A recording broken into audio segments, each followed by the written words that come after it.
had started with Dr. Phyllis Nyimbi, and then she passed the ball to Josephat Mwingira, head of Efata Ministry in Tanzania.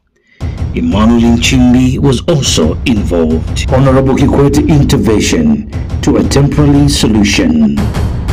Join me, Simon Mzwanda, the journey that will leave you into tears. Greetings once again, Tanzania. Habari za leo.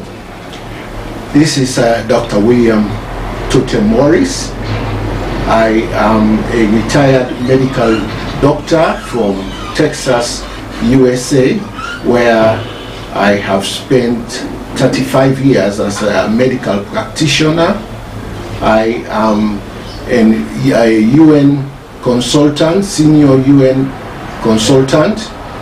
I am an inventor of two groundbreaking technologies that will change this world in this 21st century.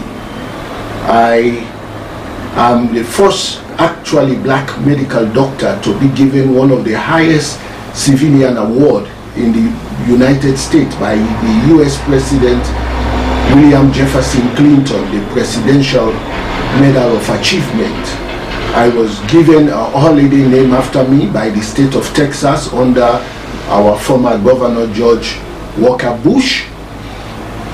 So I have done it all. In my line of work as a medical doctor, I was even nominated among the top 10 best doctors in the world in 2001. So this is who I am, and currently, with all these accolades that I have gotten from the US, from all over the world, only to find myself being thrown out of Tanzania, in Africa, my own African brothers and sisters that I came to a wife who's supposed to be my family, with more than $12.5 million worth of investment and assets, to a country only to be thrown out with nothing but a briefcase and court papers overnight. Nothing, leaving me with nothing as a destitute. Now, in 2001, I met and married a Tanzanian national by the name of Phyllis Nyimbi. At that time, she was a young student going to Russia to study, and that was in 1996. And we dated for 5 years. In 2001, I traveled to Tanzania, in Dar es Salaam, and I married her in a very, very elaborate wedding, a fairy tale wedding, I can say, that involved ambassadors and everybody else.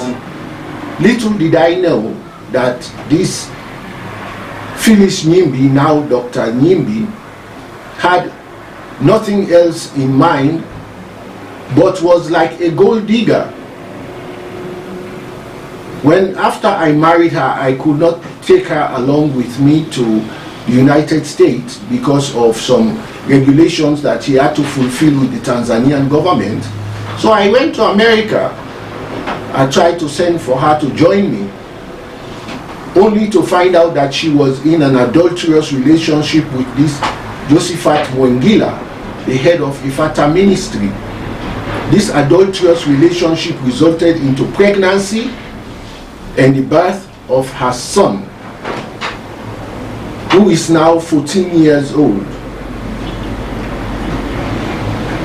When I returned to Tanzania to a wife whom I married, this woman started playing games with me, knowing the fact that I had invested some money in Tanzania, and her whole idea was to destroy me and take everything. So she basically used me She used me. So immediately I arrived in Tanzania, she took my passport, stole my passport, hid it for almost 2 years. I could not function, to the point where I basically had to throw myself to the immigration, and I had to voluntarily leave the country in order to travel to Liberia to get a new passport. And since then, my life has been a living hell with Dr. Nyimbi. The land that I bought for my NGO, in the name of my NGO, through Dr. Wade Sapp and the Appalachian Mountain Club and some very good, well-meaning, wealthy Americans, Dr. Nyimbi took this land and sold it to Mr. Mwengila, the same man she was having adulterous relationship with. And to hide this, plus their adulterous relationship and the scandal, she decided to use the immigration. She and Josephat Mwengila decided to use a very respectable government institution of Tanzania, the immigration, to settle score. So she went to the highest level, from the minister at that time, who was Emmanuel Nchimbi, to make sure I got thrown out of Tanzania, until we had to get the intervention of then retired President Kikwete, Jakaya Kikwete, who had to intervene and stop the process. And I was issued a residency permit under the fact that I am a retired doctor, and also I had 3 ongoing cases in Tanzania against Mr. Mwengila and against Dr. Nyimbi.